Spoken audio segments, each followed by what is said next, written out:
Thank you Amit ji. DC साहब, Gurgaon गुरुजुल society और खेटावास गांव के सभी सम्मानित बुजुर्गों, नौजवानों, माता बहनों और दोस्तों, ये जो इनिशिएटिव प्रधानमंत्री की तरफ से था, सबसे पहला उद्घाटन आपके गांव खेटावास के अंदर हो रहा है और मंशा यही है कि जो ग्राउंड वाटर है वो रिचार्ज होना चाहिए, क्योंकि ग्राउंड वाटर बहुत नीचे चला गया है। मंशा ये है कि जिस तरह से हजारों साल तक परंपरागत तौर के ऊपर गांव के झोड़ों को इस्तेमाल किया जाया करता था, चाहे उसके बगल के अंदर कुआं लगाया जाया करता था, पानी पीने को मिलता हुआ था वहां से, या गाय भैंस वहां पर जाकर के नहाती थी और उनका स्नान करवाया जाया करता था, ये सारे के सारे पिछले 25-30 बरस के अंदर परंपरागत रवैये जो हुआ करते थे गांव के अंदर एक जीवन को अच्छा बनाने के लिए, वो खत्म और नष्ट होने लग गए थे। गंदा पानी जोड़ों के अंदर जाने लग गया। जब तक ड्रिंकिंग वाटर स्कीम सरकार गांव गांव के अंदर पहुंचाने के लिए नहीं कामयाब हुई थी, तब तक तो गांव की गलियों के अंदर रेता था, सूखी रहती थी गलियां। लेकिन जैसे ही गांव के अंदर पेयजल योजनाएं शुरू हो गई तो गांव की गलियों के अंदर कीच हो गया। गांव की गंदे पानी की एक नाली बना करके जोड़ों के अंदर डाल दी गई, जोड़ खराब हो गए, पानी पीने लायक उनके कुओं के अंदर नहीं रहा। और ये समस्या ज्यादातर उन क्षेत्रों की है जो दिल्ली या शहरी क्षेत्रों के अगल बगल के अंदर, गांव के अंदर लोग रहते हैं। दिल्ली के एनसीआर रीजन के अंदर ज्यादातर तौर पे, और खास तौर के ऊपर हरियाणा के ये जो 4-5 जिले, फरीदाबाद, सोनीपत, गुड़गांव, मेवात, इन जिलों के अंदर ये बहुत ज्यादा समस्या हो गई। और उसको हल करने के लिए भारत सरकार की तरफ से और माननीय प्रधानमंत्री की तरफ से एक योजना सोची गई, जिसके फलस्वरूप आज के दिन हम और आप एक दूसरे के मुखातिब हो रहे हैं।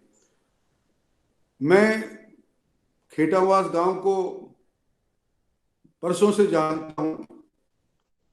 आपका गांव इतना बड़ा नहीं है, लेकिन राजनीतिक दृष्टि से अगर देखा जाए तो जितना प्रभाव खेटावास के लोग डाल सकते हैं आसपास के गांव के अंदर, वो उनके गांव के साइज से और उनकी जनसंख्या से कहीं ज्यादा है।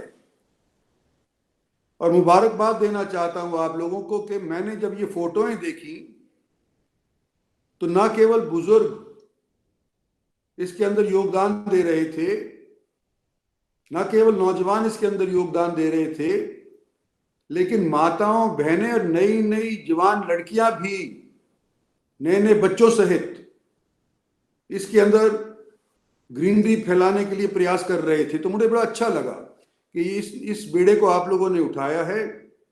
आज मिलमा तौर के ऊपर गांव के सहयोग से, गुरुजल सोसाइटी से, डिस्ट्रिक्ट एडमिनिस्ट्रेशन की से और भारत सरकार की नीति से आज ये कार्यक्रम संपन्न होने जा रहा है और इसका उद्घाटन होने जा रहा है। मैं आप सभी से इतना ही कहना चाहता हूं कि एक बार सरकार पैसा खर्च कर देती है, कुछ सीएसआर के मार्फत खर्च हो जाता है, कुछ योगदान गांव वाले दानी भी दे देते हैं। एक बार ये बात बन जाती है, सिरे चढ़ जाती है, उसके बाद उसकी देखभाल के अंदर लोग प्रयासरत नहीं रहते। एक बड़ा अच्छा एग्जाम्पल, जो कोई आप में से दिल्ली आया होगा उन्होंने देखा होगा, जब दिल्ली के अंदर मेट्रो खुली थी उस टाइम लोग यूं कहा करते थे कि 1 साल के अंदर अंदर इसके अंदर पान के धब्बे लगे जाएंगे, लोग थूकेंगे कि कूड़ा कचरा यहाँ पर फेंकेंगे और ये मेट्रो थोड़े दिनों के अंदर बास मारेगी, गंदी हो जाएगी, कोई यहाँ पे इसके अंदर ट्रैवल करने के लिए इच्छुक नहीं होगा। लेकिन देखो, एक बार सुंदर चीज बना करके उनको दे दी, दिल्ली वासियों ने उसका ख्याल रखा। आज 12 साल हो गए हैं जब दिल्ली मेट्रो चालू हुई थी, जब से और आज तक। इन 12 सालों के अंदर विभिन्न और क्षेत्रों के अंदर इसका विस्तार किया गया है। अभी तक जो शुरुआत के अंदर 12 साल पहले इनके कोच के डब्बे होते थे, रेलगाड़ी के डब्बे थे, यूं के तू साफ सुथरे हैं। आज मैं आपसे यही निवेदन करना चाहता हूं कि दिल्ली वाले अगर ये कर सकते हैं तो हरियाणा वाले तो उनसे ज्यादा समृद्ध समझदार हैं। और आपके गांव से जो ये शुरुआत हुई है, मैं पहले तो आप सभी से निवेदन करूंगा कि ये सुंदर बना हुआ एक जोहड़, साफ करा हुआ पानी जिसके अंदर जाता है, एक पार्क जो बना है, इसको लोगों की सेहत बनाने के लिए इस्तेमाल करें, इसकी देखभाल करें। ये आपके ही सुपुर्द है, आपके ही भलाई के लिए है। बुजुर्गों को सेहत बनाने के लिए, नौजवानों को खेल कूद के लिए और महिलाओं बच्चों को टहलने फहलने के लिए इसका इस्तेमाल होता रहे आइंदा। इस चीज की मेरी आशा है और मैं उम्मीद करता हूं कि आप मुझे निराश नहीं करेंगे। और आप सभी का आज यहाँ पर आने के ऊपर आपका स्वागत करता हूं, नए साल की शुभकामनाएं देता हूं। कुछ पुराना जो साल था, बहुत गड़बड़ी वाला साल था, बहुत मुश्किल से के दौर से देश का विश्व गुजरा है।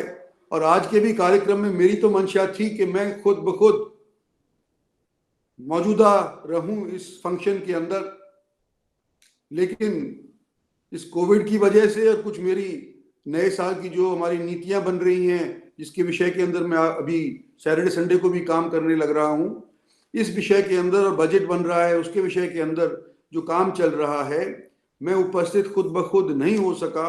मैं उम्मीद करता हूं कि आप लोग मेरी गैर हाजिरी को माफ करेंगे और आने वाले साल के अंदर हम और आप 1 to 1 पर्सनली भी मुखातिब होंगे।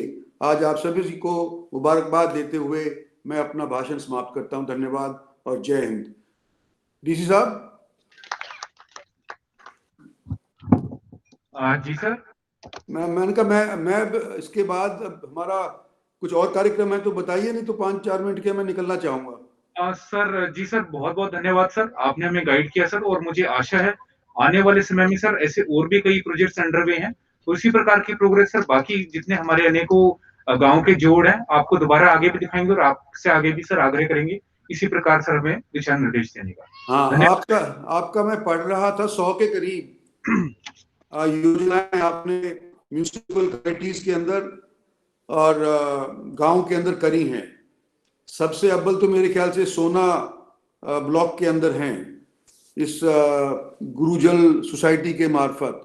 उसके बाद म्यूनिसिपल कमेटीज में, फिर गांव के अंदर हैं। लेकिन ये एक, मैंने जैसे आपने कहा, मेरी एक चिंता है कि जब तक कि हम इन जोड़ों को, सारों को ठीक नहीं करेंगे, हमारी पानी की व्यवस्था चरमराती रहेगी। और आपने जो ये काम किया है, आपको मैं मुबारकबाद देता हूँ। आपने अपना बड़ा इंटरेस्ट शो किया, आपकी एडमिनिस्ट्रेशन ने बड़ा इंटरेस्ट शो किया। जो पिछला साल गुजरा है इसके अंदर कोविड के साथ जो आपने लड़ाई लड़ी है, और हालांकि दिल्ली के बिल्कुल बगल के अंदर था, ज़्यादातर मरीज गुड़गांव के अंदर फिर भी आते थे इलाज करवाने के लिए, दिल्ली से ज़्यादा उसको पसंद करते थे गुड़गांव के अंदर इलाज को। तो ये सारी व्यवस्था जो आप लोगों ने पिछले सालों के अंदर एडमिनिस्ट्रेशन ने बनाई है और व्यवस्था कायम करी है, ये सब चीज़ों के लिए आप और आपकी एडमिनिस्ट्रेशन मुबारकबाद के पात्र है। आपका धन्यवाद करते हैं सोसाइटी की तरफ से, बतौर एक जनप्रतिनिधि के तौर पे। धन्यवाद। Thank you so much sir. Thank you sir.